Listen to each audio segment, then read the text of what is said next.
ஒரு மனிதனின் ஆயுளை ஜாதகப்படி சரியாக கணித்துவிட முடியுமா? 10 மாதத்தில் குழந்தை பிறக்கும் என்பது பொது விதி. ஆனால் எல்லா குழந்தைகளும் 10 மாதத்திலா பிறக்கின்றன? காலம் நேரம் சற்று கூடவே குறையவோ தான் செய்யும். எனக்கு தெரிந்த ஒருவர் தனது பேர குழந்தையின் பிறப்பு இந்த நேரத்தில் இருந்தால் நன்றாக இருக்கும் என்று ஜோதிடர்களை பார்த்து அதிர்ஷ்டமான நேரத்தையும் குறித்து விட்டார். அதை மருத்துவர்களிடம் சொல்லி குறிப்பிட்ட நேரத்தில் அறுவை சிகிச்சை செய்தாவது குழந்தை பிறக்க செய்ய வேண்டும் என கேட்டுக்கொண்டார். சட்டத்திற்கு புறம்பான அந்த செயலை மருத்துவர்கள் மறுக்கவும் இல்லை. குறிப்பிட்ட நாளன்று அறுவை சிகிச்சை மூலம் குழந்தையை வெளியில் எடுக்க எல்லாம் தயாரானது. ஆனால் மயக்க மருந்து கொடுக்கும் டாக்டர் அந்த நேரத்திற்கு வரவில்லை. வேறு டாக்டர்களை அழைத்தாலும் அவர்களுக்கு கிடைக்கவில்லை. கடைசியில் ஜோதிடர்கள் குறிப்பிட்ட நேரம் கழித்து கடவுள் நினைத்த நேரத்திலேயே குழந்தை பிறந்தது.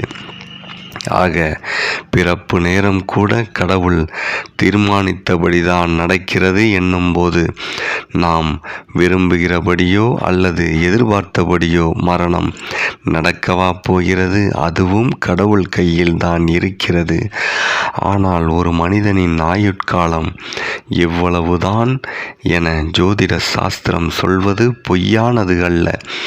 ஏனென்றால் ஒரு மனிதனின் ஜாதகம் அவனது பூர்வ ஜென்மத்தின் கர்மாவை அடிப்படையாக வைத்தே கணிக்கப்படுகிறது.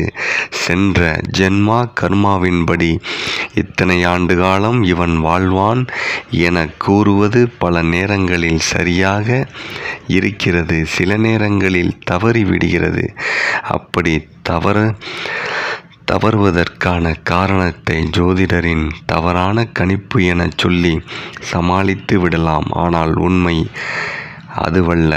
ஒரு மனித வாழ்க்கையில் பூர்வ ஜென்மா கர்மாவின் தாக்கம் எந்த அளவு ஆட்சி செலுத்துகிறதோ அதே அளவு தற்போதைய ஜென்மாவின் கர்மாவும் ஆட்சி நடக்கிறது. இந்த ஜென்மத்தின் கர்மா அதிக சக்தி வாய்ந்ததாக இருக்கும்போது பண்டைய கர்மா தலையை தாழ்த்தி கொள்கிறது. நாம் மரணம் என்பதை துயரமாக கருதுகிறோம். ஆனால் ஒரு ஆத்மாவை பொறுத்தவரை அது வரமாக கூட இருக்கலாம். கடந்த கால கர்மாவின் விதிப்படி அதிக நாள் வாழ்ந்து நோயாலும் பற்று பாசத்தாலும் கஷ்டங்களை அனுபவிக்க வேண்டும் என இருப்பது தற்காலத்திய கர்மங்களால் உடனடியாக தடுக்கப்பட்டு விடுதலை பெறுவதற்கு வழியாகவும் அமையலாம். விபத்துக்களில் அகால மரணம் ஏற்படுவதையும் இந்த வகையில் சேர்த்து கொள்ளலாம். என்றாலும் முற்றிலுமாக இப்படிதான் என ஒத்துக்கொள்ளவும் முடியாது. ஒரு பம்பரத்தை சுற்றி விடுகிறோம். சுற்றும் வேகப்படி அது 2 நிமிட நேரம் சுழல வேண்டும். ஆனால் அந்த சுழற்சியை யாராவது காலால் மிதித்துவிட்டால் அது உடனே நின்றுவிடும்.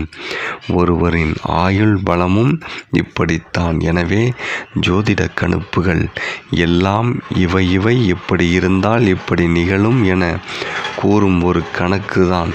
எல்லாமே கணக்குகளுமே எப்போதும் தவறுவது கிடையாது. எப்போதாவது தவறிவிட்டால் அது கணக்கின் குற்றமல்ல, இறைவனின் எண்ணம். கடவுளின் கருத்தை எந்த கணக்கு போட்டும் கண்டுபிடிக்க முடியாது. கண்டுபிடித்து விட்டால் மனிதன் கடவுளாகி விடுவான்.